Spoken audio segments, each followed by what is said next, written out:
my another question I'll be asking is, what do you think the citizens of Nigeria themselves should do, in terms of protecting their life and property, on this ongoing climate issue and flood cases? We know like the dam in Cameroon was being opened, but they told the Nigerian government 2 weeks earlier before they opened the dam, but the Nigerian government did nothing about that. And we know a lot of people have been displaced, like, people ran away from Nigeria to other place, because of their house, their environment, their property have been damaged. And it's not a new issue, but it's just something that already go global. It's gone viral, so that's why we even talking about it. So what do you think the citizens of Nigeria should do to protect themselves? Yes, first in information. They need to get the information, the right information. When they get the right information, flood is coming, what do? The first thing is that as much as possible, they clear their drainages, let the water flow. And in cases where the water is going to be too much for them, I think the best thing is for them to do emergency plans. Exigencies comes in here. They need to do for, if it is possible, as much as possible, they need to relocate for that time. They need to leave that environment for that period of time. Yes.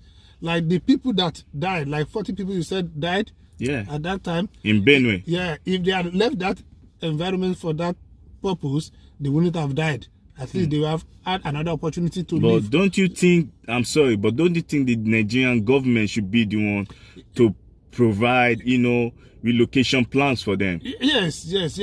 We've talked about the level of corruption, the level of incompetency and laissez-faire attitude, I don't care attitude from Nigerian government.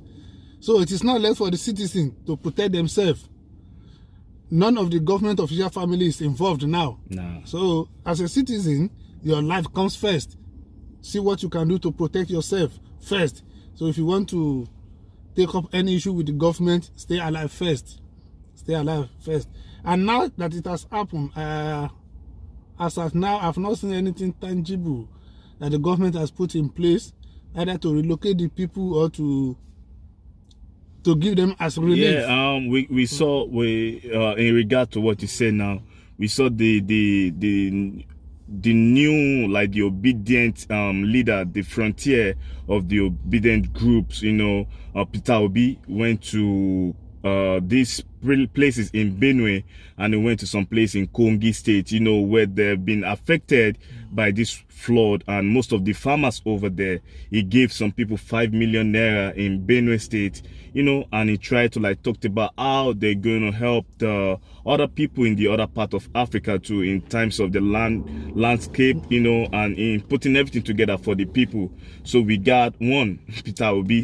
The most unfortunate aspect of the whole thing now is that it's going to affect everybody. Farms have been overrun by water, farmers losing all their efforts, everything gone with the flood. So definitely we should brace up for higher prices of foodstuff in the country. As at now, I think a bag of rice is about 42,000 naira. Wow. Now this thing has happened again, so we need to brace up. It's going to affect anybody, everybody. That's the situation we find ourselves. Thank you, my brother. So from my own side on the AfricaUnity platform, KingIdris, I'm saying from this side, is the climate change and the flood issue is not a new thing to me. I grew up in the place called My 12, it's a day-to-day struggle over there. And a lot of people, while I was growing up in this environment, I've seen a lot of people died. I've seen a lot of water, scattered a lot of houses, displaced a lot of people that doesn't, even some prominent people that they've been the main factors in this environment. This water pushed them away. So it's not a new thing to me, but what I'm just saying, and the reason why I bring this up on this platform, is how we can think about the development, and the change and the growth in people, environmental assistance, and how a lot of people in the other side of the world can know what is going on in Africa. You know, I'm just giving you the insight about what is going on the home ground in Africa. So my people, this is what we're talking about on the platform today, is how we can generate, you know, stay together with ourselves, and how our government can help our people, you know, on the home shore in Africa. So our brother Stephen have already, you know, talked about a lot of stuff, how this flood issue is going to cost enormous hike in food price in Africa and in the world, you know, and a lot of stuff that is going to happen too. So we're coming out to give you guys the insight. And what do you have to tell our people? Well, our people, what they need to do now is not to plan for other times ahead. Plan for other times, because issue of climate change is not an individual thing, it's a governmental issue. It is not what we can handle on an individual basis. Now this has happened, we need to be ready for other times. So my people, only God will help us.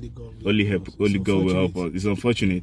So my people, will be coming to an end of the segment today, and on this platform is all about unity. I'll be saying one Africa, one unity, one people.